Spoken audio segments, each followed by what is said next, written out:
Ce lundi soir, lors du prestigieux Gala des Quinas de Ouro, organisé par la Fédération portugaise de football, Cristiano Ronaldo a profité de l'occasion pour envoyer un message fort.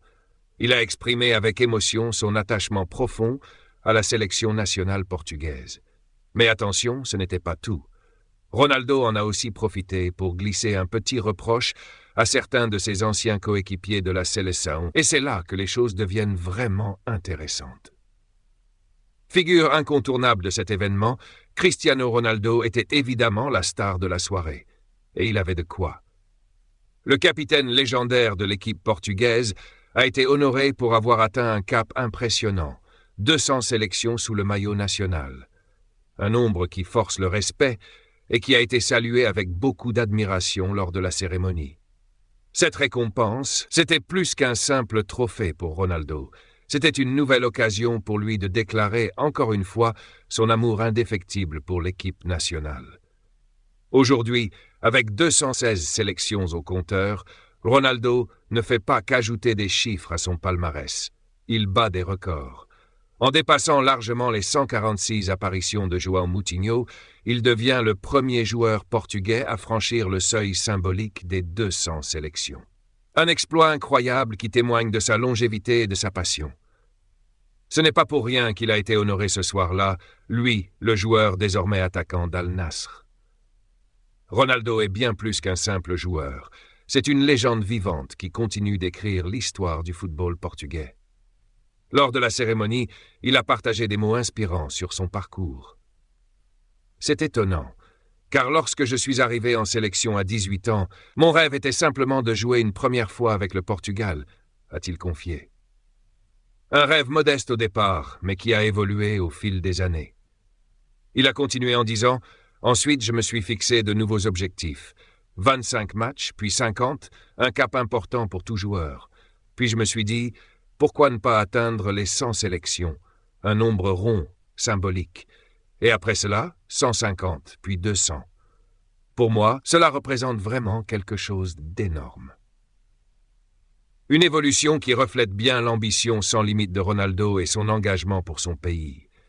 Et là, Ronaldo a pris le temps de souligner l'importance de jouer pour le Portugal. Selon lui, porter le maillot de la sélection, c'est bien plus qu'un simple match. C'est une fierté, un honneur. Je tiens à profiter de cette occasion pour rappeler, surtout ici, à mes coéquipiers, que jouer pour la sélection, c'est bien plus que de jouer pour un club, a-t-il affirmé. Ce n'est pas juste une carrière pour lui, c'est une mission.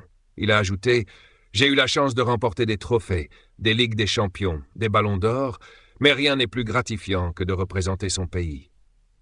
Porter le maillot de la sélection, c'est porter en soi une nation entière, sa culture, ses enfants, ses parents, ses amis. » Si vous appréciez cette vidéo et que vous aimez ce genre de contenu sur le football et ses légendes, n'oubliez pas de liker et de vous abonner à la chaîne pour ne rien manquer de nos prochaines vidéos.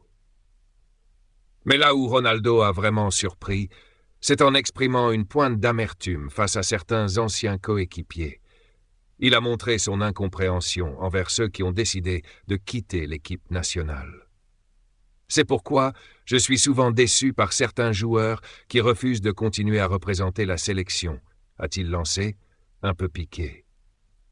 Ce reproche semble être adressé à des joueurs comme Rafa Silva et João Mario, qui ont fait le choix de mettre fin à leur aventure internationale pour se concentrer davantage sur leur carrière en club. Une décision que Ronaldo semble regretter, car pour lui, rien n'est plus grand que de représenter son pays sur le terrain. Cependant, cette déclaration de Ronaldo peut prêter à discussion. Pourquoi? Parce que lui aussi, par le passé, avait pris une décision similaire. Après l'élimination du Portugal par l'Uruguay en 2018, lors de la Coupe du Monde, Ronaldo s'était temporairement retiré de la sélection nationale. Cette pause a duré plus de 6 mois et il avait manqué la phase de groupe de la toute première édition de la Ligue des Nations. Ce n'est qu'au moment des qualifications pour l'Euro et pour le Final Four de la Ligue des Nations qu'il est revenu en sélection, un retour marqué par une nouvelle victoire internationale. Ce parcours montre que même les plus grands peuvent parfois avoir besoin d'une pause. En fin de compte, le message de Ronaldo pourrait être interprété comme un rappel à son propre engagement. sa propre loyauté envers le Portugal, malgré ses interruptions. Son discours illustre peut-être bien l'adage « Faites ce que je dis, pas ce que je fais ».